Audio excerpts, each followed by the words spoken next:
Line Arabian dates. இப்போ அது line லயனா டே. இது தரும் ஆரோக்கியம் இயற்கையானது. லயன் லயனா பிரீமியம் டேட்ஸ். ரூபாய். புதுக்கோட்டை கலெக்டர் ஆபீஸில் மக்கள் குறை தீர்க்கும் நாள் கூட்டம் நடந்தது. புத்தாம்பூரைச் சேர்ந்த மாற்றுத்திறனாளி முருகேசன் என்பவர் மனு கொடுக்க வந்திருந்தார். கூட்ட அரங்கிற்கு செல்லும் வழியில் காத்திருந்த அவரை கலெக்டர் அருணா நேரில் சந்தித்தார். என்ன கோரிக்கைக்காக மனு கொடுக்க வந்திருக்கீங்க என முருகேசனிடம் கேட்டார். எனக்கு 3 சக்கர சைக்கிள் வேண்டும் என அவர் சொன்னார். உடனே அதிகாரிகளை செல்போனில் அழைத்த கலெக்டர் அருணா முருகேசனுக்கு சைக்கிள் வழங்க ஏற்பாடு செய்ய உத்தரவிட்டார். வாக்குறுதி தந்த 2 மணி நேரத்தில் மாற்றுத்திறனாளிகள் நலத்துறை மூலம் அவருக்கு 3 சக்கர சைக்கிள் வழங்கப்பட்டது. வெளியில் வாங்கினால் இந்த சைக்கிள் 14,000 ரூபாய் வரும்.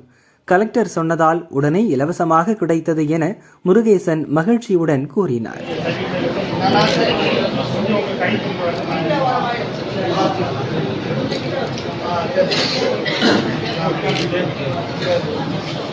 கலெக்டர் ஆஃபீஸுக்கு வந்தேன், மனு கொடுக்காம இடை பிரச்சனைக்கு வந்தேன். என்னை பார்த்தாங்க, கலெக்டர் அம்மா பார்த்தாங்க. இந்த மாதிரி சைக்கிள் இந்த அம்மா கொடுத்தாங்க. அந்த அம்மாவுக்கு நன்றி. முதலமைச்சருக்கு நன்றி. இந்த சைக்கிள்